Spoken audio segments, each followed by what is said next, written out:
what extent can the media shape the outcome of a presidential election? Have you ever thought that a presidential candidate's campaign could be severely undermined by just a single newspaper?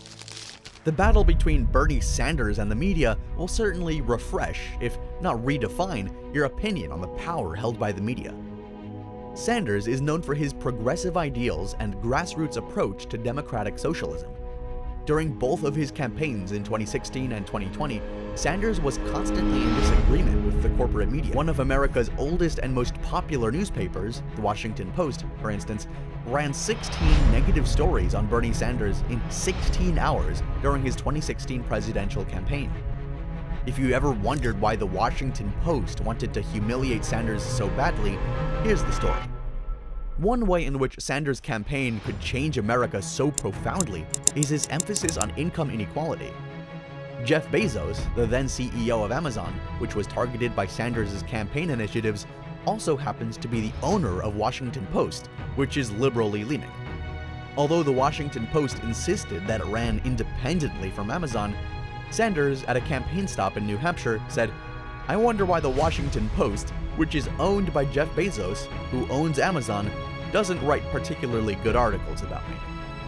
Some of the not-so-good articles Sanders mentioned include the January 2016 Washington Post articles titled "Democrats Would Be Insane to Nominate Bernie Sanders" and "Bernie Sanders' Fiction-Filled Campaign."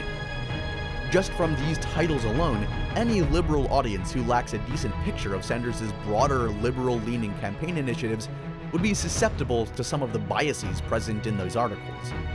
In the realm of political news, journalists sometimes, if not frequently, display bias against particular nominations, proposals, and legislation opposite to their partisan affiliation. Bernie discussed his distaste for how the American mainstream media is structured. Supported by the fact that 90% of the media in the United States is controlled by just 6 corporations, Sanders wrote that their monopoly power has particularly harmed small independent news outlets that don't have the corporate infrastructure to fight back. Furthermore, in an email to his supporters, Sanders wrote that media coverage in America portrays politics as entertainment and ignores the major crises facing our communities. After all, no wonder why the media seems to target Sanders excessively in his run for president. Imagine a politician openly criticizing you and your boss, and vowing to transform your organization if they come to power.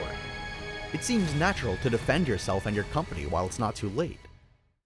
While instances of media bias may be inevitable, openly criticizing it, as proved by Sanders, does not yield good results. We may never know if media bias was the only or biggest factor that undermined his campaign, but it's evident that the mainstream media disproportionately covered Trump and Clinton while marginalizing Sanders. The more he spoke out against the media, the more likely the campaign would use its power to hurt his campaign. We can conclude that the media holds a strong influence on the outcome of elections. Since it's harder to find news not controlled by the 6 corporations that monopolize the industry, as readers and watchers, we may never know the authenticity of the news we see.